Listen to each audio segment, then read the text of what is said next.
This video is going to be showing how to sign up for a track ownership in my app and why you would want to do that. First of all, I'll go over the why part, and if you were a track owner, and I'll just change to a track owner status in my app, if you go to the track races tab down the bottom, you'll see that you can create a race.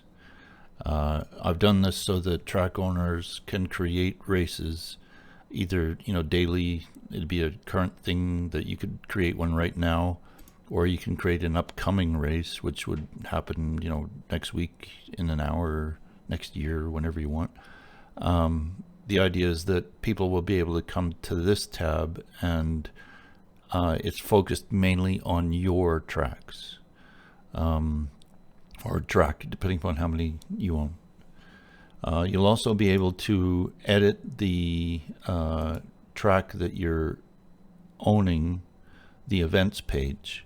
And if you were to look at, let's say, this track, there is no information about special events or any information other than the basics, because this person hasn't claimed their track, essentially. I have set one up for the Arlington Straits track, where it shows now that as the track owner, I have the ability to edit the screen, and I can see the information because it's been entered. This is just dummy information. It's not real. Don't worry about it. So the idea is that if you are a track owner, you have special privileges in my app. Now, going back to a person, like this is me in my app, and I don't have any special privileges. At the moment, if you go to the hamburger menu at the top and you click on your profile, this is after you've created a username in my account, in my app, sorry. You will see that you exist, you have an email address, and you are not a track owner. The idea is that you need to request track owner status from me. I will grant it, and then you'll be able to see this.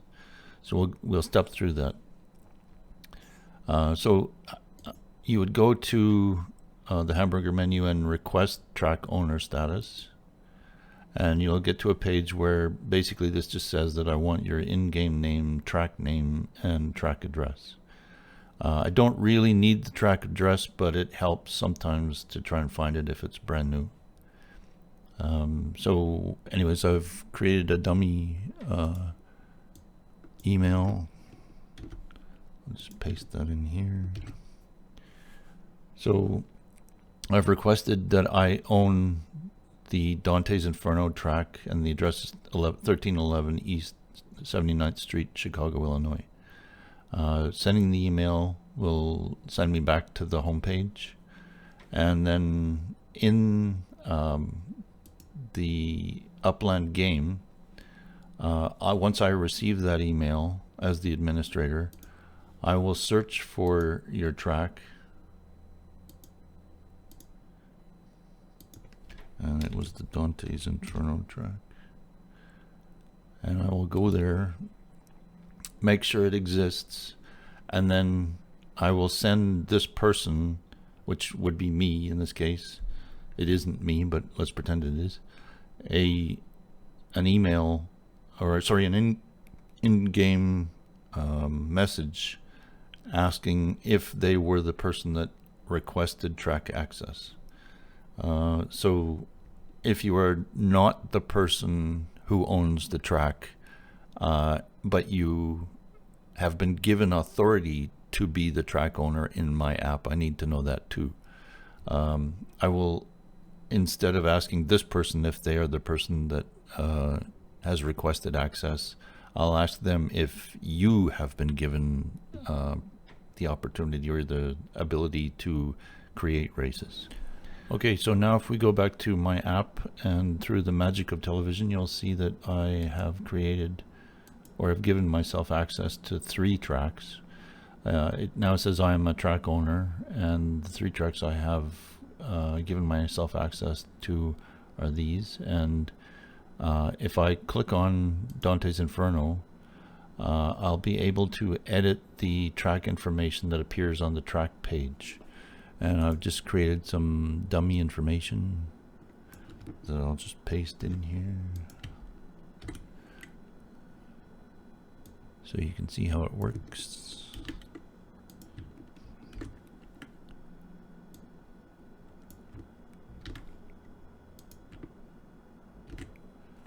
Okay, and you can also choose a header image and a subheader image. I'm thinking these would be an image about racing for the header image, and then maybe a track logo if you have one, or if you're going to make one, for the subheader image, and you'll see what those look like in a second. I'm just going to pick this one. I use Midjourney to make a lot of my images for this. And then I'll just use the stoplights as the thumbnail.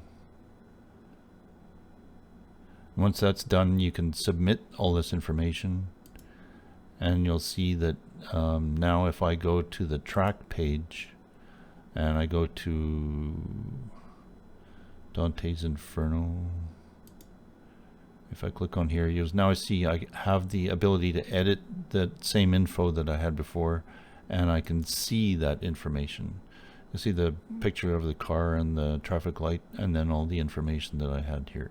This is just so that normal viewers can see what to expect if they go to your track, or when to expect races to show up if they go to your track. So again, if I were to go back here and I go to the edit info screen, I can edit this, change the pictures, do whatever I like, and submit the changes.